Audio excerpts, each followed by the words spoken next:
और दुर्योधन के पास लेके चला गया। अब द्रौपदी सुबह जब देखी पिकल हो गई, छाती पीट पीट करके रोने लगी।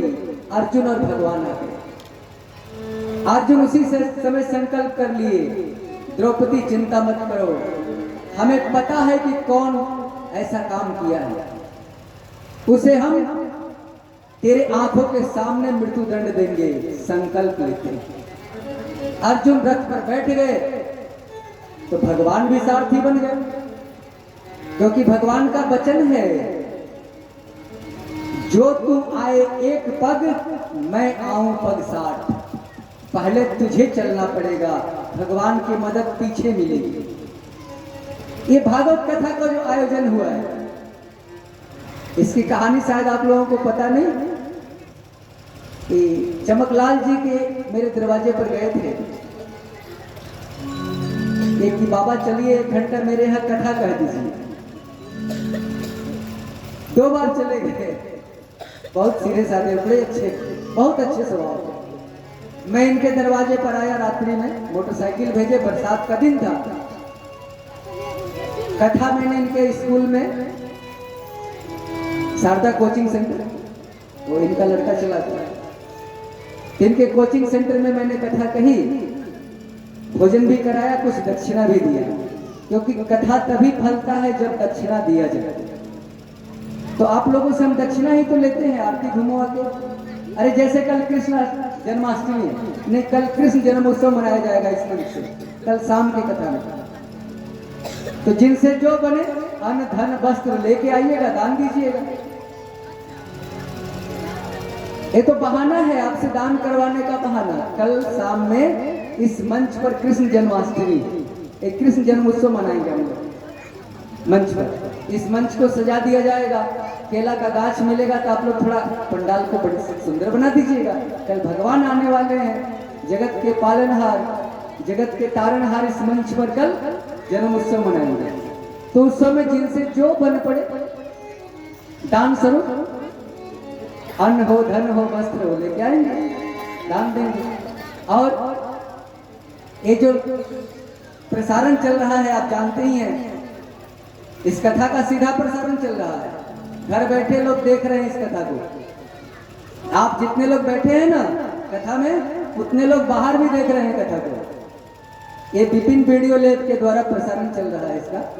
ये पूर्णिया गेराबाड़ी के हैं। दूसरी बात, यदि आपको हमारी कथा मोबाइल पर सुननी हो, बड़ा बड़ा मोबाइल पर, तो आप एक चैनल सब्सक्राइब कर लीजिए, जीवन देवता त्रिभुवन पांडे।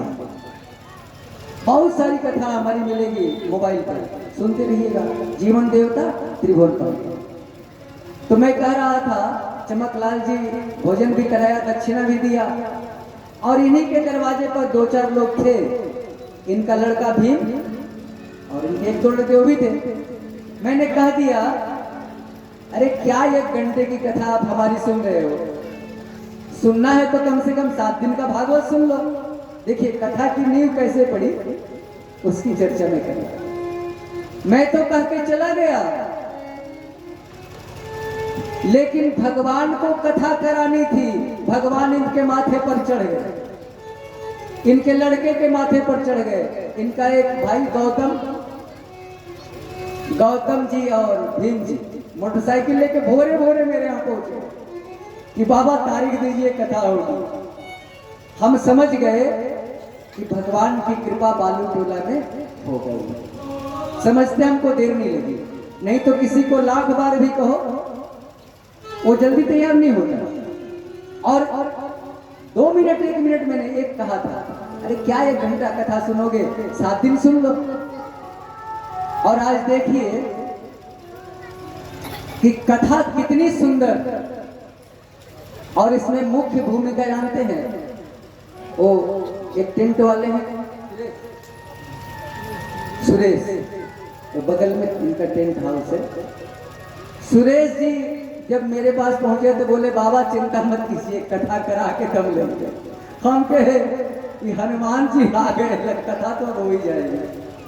दिन रात लोगों ने एक किया, बहुतों के दरवाजे पर गए, कहीं चंदा मिला, कहीं भी नहीं भी मिला, लेकिन हम देख रहे हैं कि सब लोग पहुंचा के दे रहे हैं। अरे हमारा गांव ये धर्मात्माओं का गांव है, तब तो बड़ा बड़ा आयोजन हो रहा है। धन्य है बाखरपुर नगरी, जितनी बड़ाई करो कम है। तो इसकी नींव ऐसे पड़ी, आज इसका कथा का तीसरा दिन। एकदम इन्होंने अपने बेटा को सहारा दिया, जानते हैं मेरे सामने। अरे क्या चिंता करते हो, अभी हम जिंदा हैं, खटेगा तो हम देंगे। अब बताइए, यही है, यदि पुत्र बढ़िया काम करने के लिए आगे बढ़े तो पिता को ऐसे ही सहारा देना चाहिए। अरे आगे बढ़ो, जो होगा हम हैं। अब बेटे को हिम्मत हो गया और सुरेश जी कूद पड़े, अल्लाह रुदर की जोड़ी बनी। इसमें बहुत सारे लोग सहयोग दे रहे हैं, उतने लोगों का मैं नाम नहीं जानता, बहुत लोग। एक तो आदमी से क्या होगा, लेकिन कथा कैसे शुरू हुई इसका इतिहास मैंने आपको बता दिया। और आज ये कथा साक्षात भगवान प्रकट हो गए, चमत्कारी कथा हो गई। तो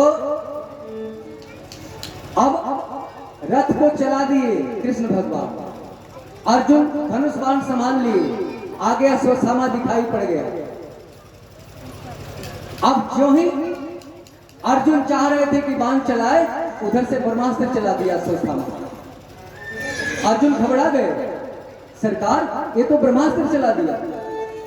भगवान बोले, अरे अर्जुन, तुझे ब्रह्मास्त्र चलाना भी आता है, काटना भी आता है, चल अश्वत्थामा के ब्रह्मास्त्र को काट डालो। ब्रह्मास्त्र को काटा, अश्वत्थामा को पकड़ा। उस समय भगवान ने कहा, अर्जुन इसे मार डाल, ये आताताई है, मार। यहां पर अर्जुन ने भगवान की बात नहीं मानी है। और हम बार बार यही कहते हैं आपको कि संत महात्मा जो कह दें उस पर सीधा चल दीजिए। अर्जुन भगवान की बात काट दिए कि सरकार इसे मारेंगे, लेकिन द्रौपदी के सामने मारेंगे। भगवान बोले, जैसी मर्जी तुम्हारी। लेकर आए, द्रौपदी के सामने पटक दिए। बोले, ले द्रौपदी, तेरे पुत्र का हत्यारा तेरे सामने है। द्रौपदी जो ही देखी, ये तो मेरे गुरु का पुत्र है अश्वत्थामा। तब द्रौपदी चिल्लाने लगी, मुच्यताम में सा ब्रह्मणो नितराम गुरु। अरे अर्जुन, इसे छोड़ दो, ये गुरु पुत्र है, इसके पिता मर गए हैं युद्ध में, और इसकी मां कैसे जिंदा रहेगी जब तुम इसे मार दोगे? छोड़ दो। गुरु का पुत्र गुरु जैसा होता है, गुरु ने तुझे ज्ञान दिया है। अब तो संकट हो गया। युधिष्ठिर और द्रौपदी एक स्वर, अश्वत्थामा को छोड़ दिया जाए। भीम बोल रहे हैं, अर्जुन तुम छोड़ दोगे, लेकिन हम नहीं छोड़ेंगे, गदा से तो मार ही देंगे। जब मामला फंस गया तो कृष्ण के पास अर्जुन गया, सरकार क्या करें? भगवान ने कहा, सुनो अर्जुन, जब मामला ज्यादा फंस जाए तो शास्त्र का सहारा लेना चाहिए। आपका शास्त्र क्या कहता है सरकार? तो शास्त्र तो कहता है कि ब्रह्म बंधुर न हंतव्य, आताताई बधार है। ब्राह्मण कितना भी पतित हो, उसे मारना नहीं चाहिए। लेकिन शास्त्र यह भी कहता है कि आताताई कोई भी हो, छोड़ना नहीं चाहिए। अर्जुन ने कहा, हम क्या करें? भगवान ने कहा, मैंने तो कह दिया, अब तुमको जो करना है करो। अर्जुन बोले कि टेढ़ी टांग वाला कभी सीधा नहीं बोलेगा, लेकिन सोचते चले गए कि यदि भगवान बोले हैं तो जरूर इसमें कुछ न कुछ राज होगा। सोचते जा रहे हैं तो भगवान ने गीता में उपदेश दिया था कि 3 आदमी की हत्या नहीं करनी चाहिए। यदि मृत्यु दंड देना हो, ब्राह्मण को यदि मृत्यु दंड देना हो तो दरवाजे से अपमानित करके धक्का देके भगा दो। राजा को यदि मृत्यु दंड की सजा देनी हो तो राजा का बात मानना छोड़ दो। और पत्नी को यदि मृत्यु दंड देना हो तो पत्नी का परित्याग कर दो। बस अर्जुन ने ही किया, अश्वत्थामा की मणि निकाली और धक्का देकर भगा दिया। अब एक दिन भगवान द्वारिका जाने की तैयारी में कि भाई अब तो युधिष्ठिर महाराज राजा बन गए, द्वारिका जाने दो।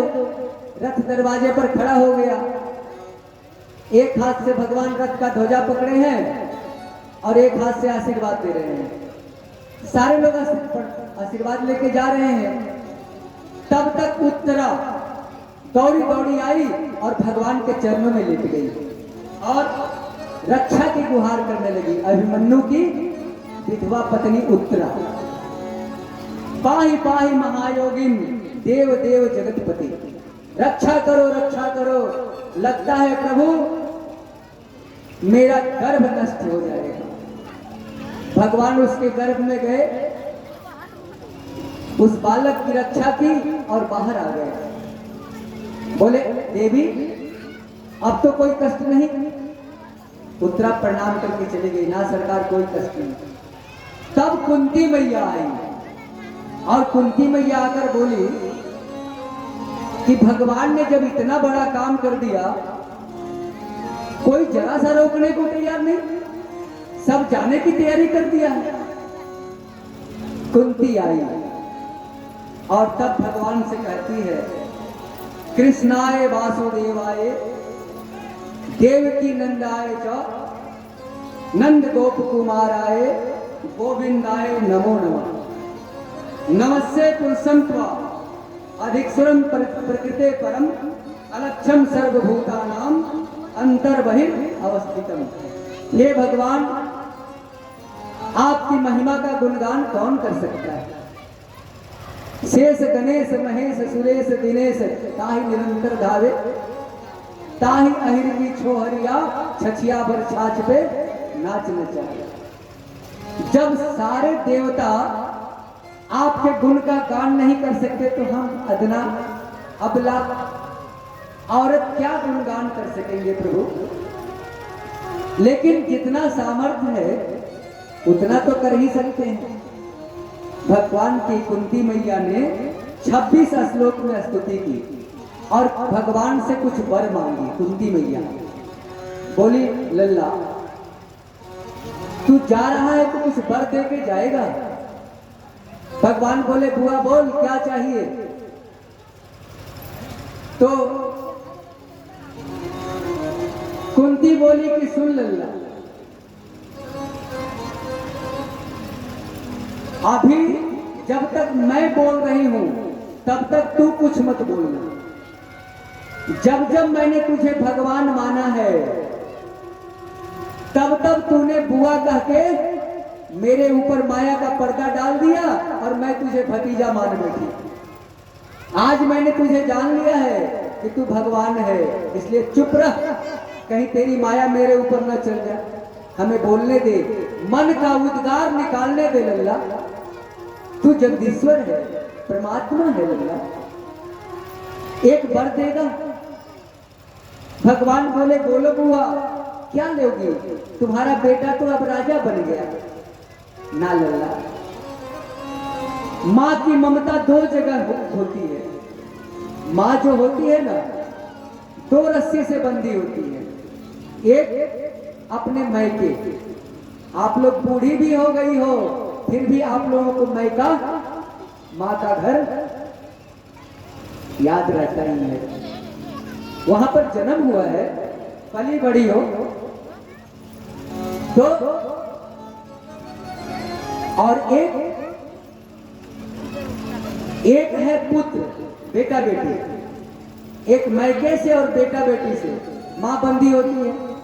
तो लल्ला इस दोनों रस्सी को काट दे और दोनों रस्सी को काट के अपने में जोड़ लो, ताकि संसार से मेरा नाता कट जाए। अच्छा बुआ बोल, और कुछ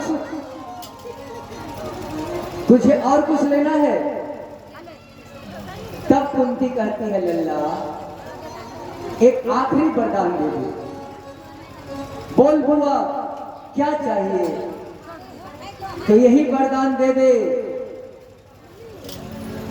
कि जब सुख में, जब मेरा बेटा राजा बन गया, मैं महारानी बन गई, तो तू कहता है कि मैं जा रहा हूं द्वारिका, इसका मतलब है कि दुख में तू रहता है, सुख में तू छोड़ के चला जाता है लल्ला। एक वरदान दे दे, इस कुंती के जीवन में कभी सुख आए ही नहीं। भारत की पहली महिला जो भगवान से दुख मांगी। जब तू दुख में रहेगा तो हम सुख में रह के क्या करेंगे? बोल। भगवान बोले बुआ तूने ऐसी चीज मांग ली जो मेरे पास है ही नहीं। लोग हमें बदनाम करते हैं कि दुख भगवान देते हैं, लेकिन ना बुआ, मेरे पास देने को सब कुछ है बुआ, लेकिन मेरे झोली में दुख नहीं है बुआ, और जब दुख नहीं है तो मैं दुख कहां से दूं? इसलिए बुआ चल मैं तेरे घर लौट चलता हूं। अब एक दिन की बात सुनो, युधिष्ठिर भैया राजगद्दी पर बैठे हुए हैं। जब युधिष्ठिर जी ने विधवाओं को देखा, औरत की पत्नी पश्चाताप करने लगे। वो जो गद्दी थी सिंहासन चुभने लगा काठों की तरह। बोले कि कृष्ण ने सब कुछ करवा दिया हमसे, मेरे खानदान को हमसे कृष्ण ने मरवा दिया। यदि मैं कृष्ण की बात नहीं मानता तो आज इन विधवाओं को देखना नहीं पड़ता। कृष्ण कन्हैया आ गए, बोले अरे भैया इनके मरने का शोक अपने ऊपर क्यों ले रहे हो? मनुष्य न किसी को मारता है न किसी को जिंदा करता है। मारने वाले भी भगवान, बचाने वाले भी भगवान। अब युधिष्ठिर महाराज मानने को तैयार नहीं, वो तो कृष्ण को अपना छोटा भाई मान रहे हैं। समझने को जब तैयार नहीं हुए तो कृष्ण भगवान ने कहा भैया भीष्म पितामह कुरुक्षेत्र के मैदान में सैया पर पड़े हुए हैं, चलो उनसे मिल के आया जाए। तो कृष्ण जी भीष्म पितामह के पास सबको ले गए और अर्जुन ने किया प्रणाम, और भीष्म पितामह ने अर्जुन को आशीर्वाद दिया। भीष्म पितामह का सर लटक रहा था तो अर्जुन से इशारा किया भीष्म पितामह ने, एक बाण लगा दिया, बाण का तकिया हो गया। तब अर्जुन से भीष्म पितामह कहते हैं अरे अर्जुन तेरा सारथी आया कि नहीं? वो यहाँ आया है कि नहीं है? भगवान भीष्म पितामह के सामने चले गए, बोले बोलो दादाजी क्या काम है, हम तो आए हुए हैं। तब अर्जुन से कहते हैं भीष्म पितामह कि अर्जुन इन्हें पहचानते हो, ये कौन है? तो अर्जुन ने कहा इन्हें कौन नहीं पहचानेगा दादाजी, ये हमारे भाई लगेंगे, हमारे मामा के लड़के हैं। अच्छा अर्जुन तेरे इनके रिश्ते कितने हैं? कभी तो गुरु बना के गीता का ज्ञान ले लेता है, कभी तो इनको बहनोई बना के मजाक कर लेता है, कभी साथी बना के रथ चलवा लेता है, और अभी कह रहा है कि मेरे भाई हैं। देखो भगवान से नाता जोड़ लो अर्जुन की तरह। कुछ नहीं हो तो भगवान को अपना नौकर ही बना लो, लेकिन बना लो। भगवान तुम्हारे लिए नौकर बनने को तैयार है। भगवान से चाहे जो नाता हो जोड़ लो, अर्जुन की तरह जोड़ लो। जब अर्जुन का कल्याण हो गया तो तुम्हारा भी कल्याण हो जाएगा। और तब भीष्म पितामह ने भगवान से कहा, भगवान के पक्के शिष्य थे भीष्म पितामह, कृष्ण के नंबर 1 के भक्त थे भीष्म पितामह। बोले प्रभु जब आ ही गए हो अंतिम समय में तो कुछ हमारी इच्छा पूरी कर दो। बोले भगवान बोले दादाजी आपकी क्या इच्छा है, आप तो इच्छा मृत्यु के वरदानी हो। भीष्म पितामह बोले ना भगवान, मैं जानता हूं कि आप कौन हो और आप भी जानते हो कि मैं कौन हूं। ये तो अगले जन्म का दोष था कि पूरा जिंदगी संघर्ष में बीत गया, कितनों का कलंक अपने माथे पर लेना पड़ा। तुम सब जानते हो, तुम तो अंतर्यामी हो, अंत समय में आए हो, कुछ फरियाद है मेरा सुन लो। क्या दादाजी क्या इच्छा है आपकी? तो भीष्म पितामह ने कहा, अरे कृष्ण जब तक मैं न चला जाऊं तू न चला जा। मैं चाहता हूं कि तेरे रहते तेरे सामने मैं अपने प्राण छोड़ूं और वो प्राण तुझमें मिल जाए। तुझे देखते हुए मैं अपना प्राण छोड़ना चाहता हूं, इस शरीर का त्याग करना चाहता हूं। भगवान ने मुख लटका लिया कि ये तो इच्छा मृत्यु के वरदानी है, न जाने कब जाएंगे। अच्छी ड्यूटी हमारी लगाई। भीष्म पितामह बोले भगवान अंत समय में आपका लटका हुआ मुंह में मैं नहीं देखना चाहता, मुस्कुराते न देखो, आपकी मुस्कान में देखना चाहता हूं आखिरी समय। और भगवान एक इच्छा पूरी कर दो। दादाजी कौन सी इच्छा है? तो एक ही इच्छा है कि मेरी एक बिटिया है, अभी तक उसका ब्याह नहीं हुआ। मरने से पहले यदि उसके हाथ में पीले कर देता तो कम से कम शांति से इस प्राण को छोड़ता, इस शरीर को छोड़ता। भगवान बोले दादाजी ब्याह तो आपका नहीं हुआ तो बिटिया कहां से आ गई? अरे ना लल्ला, ऐसी बात नहीं। मेरी जो बुद्धि है ना मति, इसी को मैंने अपनी बेटी मान ली है। इस बेटी के लिए चारों तरफ वर ढूंढा, नहीं मिला। जब तुझे देखा तो मेरे बेटी का, मेरे बुद्धि के लिए वर मिल गया। बुद्धि रूपी बेटी के लिए जब तुझे देखा तो वर मिल गया। अब मैं चाहता हूं कि अपनी बुद्धि रूपी बेटी को तेरे हाथ में सौंप दूं, अपने बेटी का हाथ पीला कर दूं और चैन से इस शरीर का त्याग करूं। भगवान ने कहा दादाजी जैसी आपकी मर्जी।